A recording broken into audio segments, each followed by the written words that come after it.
Ukraine के सुमे पर हुआ रूस का अब तक का सबसे घातक मिसाइल हमला।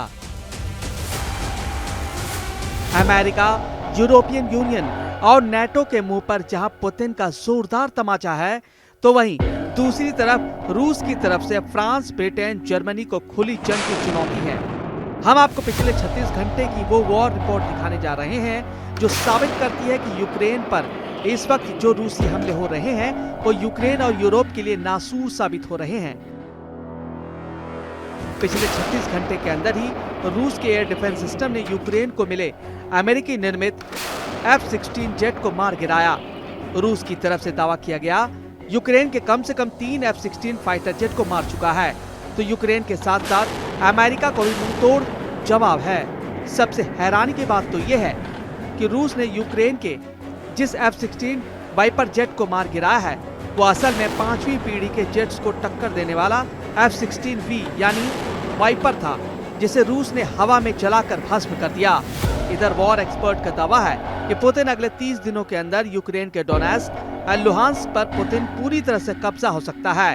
अगर ऐसा हुआ तो यूक्रेन की मदद करने वाले फ्रांस, ब्रिटेन और जर्मनी के लिए यह तगड़ा झटका होगा। 2, 12 और 13 अप्रैल को ये 2 दिन रूस यूक्रेन जंग में बहुत बड़ा उलटफेर कर चुके हैं। सुबह में रूस के प्रचंड मिसाइल हमलों ने पूरे इलाके के चीथड़े उड़ा दिए।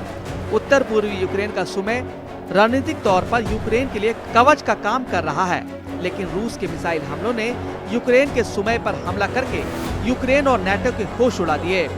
आप इसी से अंदाजा लगा सकते हैं कि रूस ने 2 बैलिस्टिक मिसाइलें इस्कंदर M और तोरचर से यूक्रेन के सुमे पर हमले किए, जिससे सुमे शहर के बीचों बीच चल रही यूक्रेनी सेना के कार्यक्रम में भीषण तबाही मचाई। रूसी हमले में सुमे में 34 से ज्यादा लोग मारे गए और 90 के करीब घायल हुए।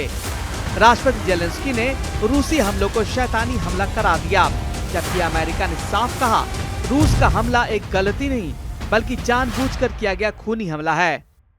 अब सवाल उठता है कि रूस के सामने अचानक यूक्रेन और यूरोप इतने बेबस क्यों साबित हो रहे हैं? क्यों रूसी सेना के हमलों को यूक्रेनी सेना अब रोक नहीं पा रही? हम आपको बता दें कि इस वक्त रूसी सेना जमीन, आसमान और समंदर तीनों मोर्चों पर यूक्रेन पर भारी साबित हो रहा है। आसमान में यूक्रेन की वायुसेना रूसी सेना के सामने अनाड़ी साबित हो रही है।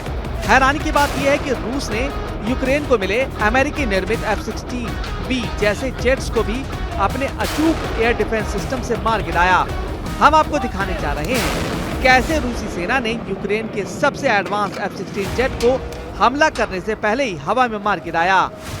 यूक्रेन युद्ध में ये दूसरा F-16 फाइटर जेट तबाह हुआ है।